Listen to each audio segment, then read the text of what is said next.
Hi everyone! For our Science in the Wild presentation, we decided to look into essential oils. Using essential oils is a topic that often trends online because people tend to promote the benefits of each aromatherapy fragrance. So for our project, we decided to look into the validity of these claims through a blog that aims to promote the use of essential oils.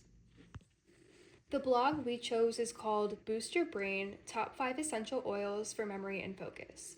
It's written by Elizabeth Starnes and was published on September 21st, 2023, under the Vine Vita website.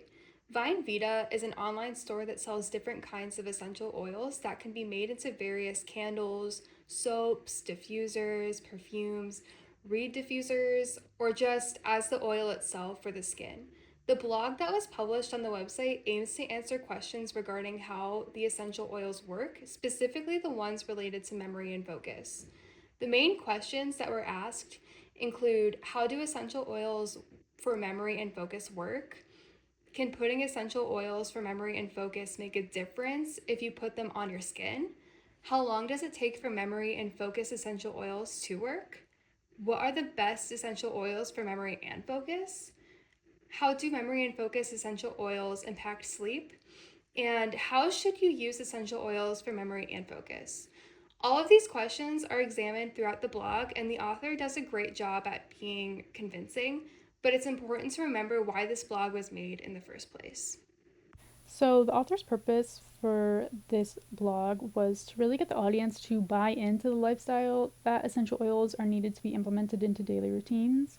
Direct links are included throughout the article to the products that they are selling, and interestingly, direct links to other articles being wrote by the same brand were also included, kind of as citations for what they were saying. Um, they also were pushing the idea that you need to have multiple essential oils for the morning, for the afternoon, for the evening. So it really was kind of like a sales pitch to the audience.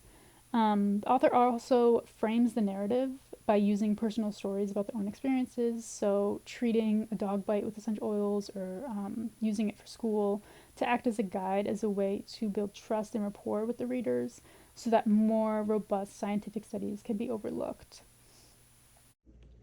So, when we look at the content of the blog, it's important for us to remember that the author is trying to sell their product.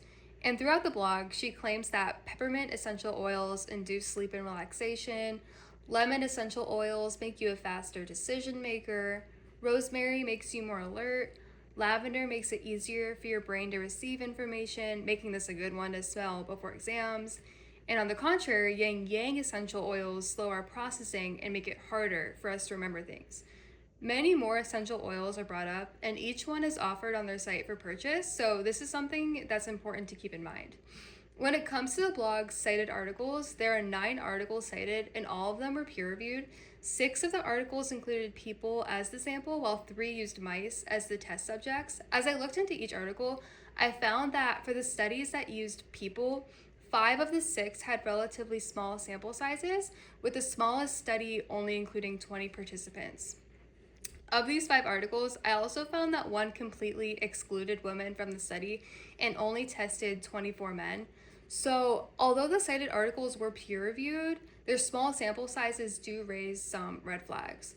Also, for the experiments that used mice as test subjects, it's important to remember that injecting rats with aromatherapy fragrances may not equate to humans actually inhaling the fragrances. So, this is something to be skeptical of.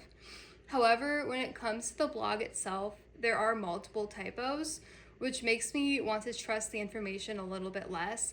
I copied 3 of the typos I found, but there were some more I noticed while reading the blog.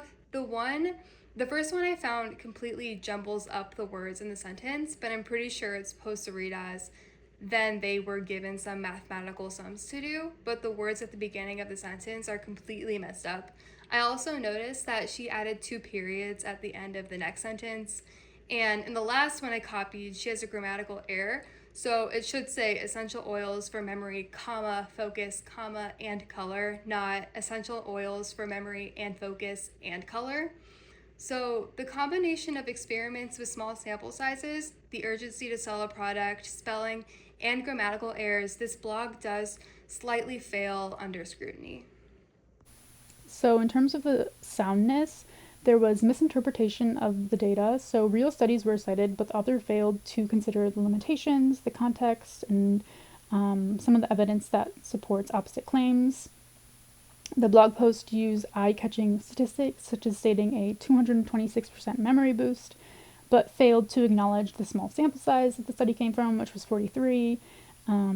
The fact that the researchers were compensated from a home fragrance company, which might have resulted in bias, and the fact that this statistic was a group difference on one very specific test. So several tests were given, and only one of them had this big of a difference.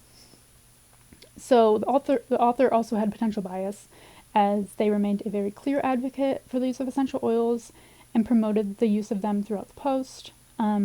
The idea of energetics was brought up, where the author tells the audience to put data and research aside and consider how the oil makes the individual feel, which personal experience does matter, but prioritizing it over scientific evidence, especially when making like health claims, is a red flag for bias.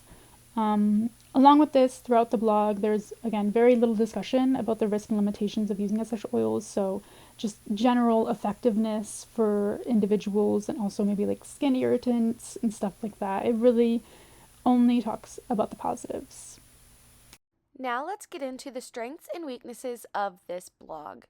Firstly, the blog discusses the connection between smell and memory based off of where they are processed in the brain. They are all processed in the same location that include the olfactory bulb, limbic system, and the hippocampus. Next, it is important to address that this study topic is a definite, interesting, and popular topic within the science world. There are many studies who are focusing on the connection between inhalation and cognition. Although out of these studies, there are only a few that have consistent results, making it not so trustworthy. Weaknesses. As Danielle explained in the previous slide, this study can make some very dramatic claims, such as the 226% memory boost that was from a single study that contained many limitations.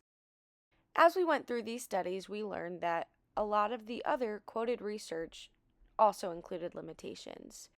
This included small sample sizes, lack of placebo, and some mixed results. I also wanted to add that one research study included rat injections and tried to compare results with human inhalation of the same oils. These are very different situations, and the results cannot be used. The weaknesses speak for themselves as to why it is important to look into the quoted research on a blog post. Now we'll get into the class discussion, and I will also give time to let you know when to pause the video so we can actually discuss the questions. So starting off, I want to ask if anyone in here has ever used essential oils and what for. Pause here to discuss.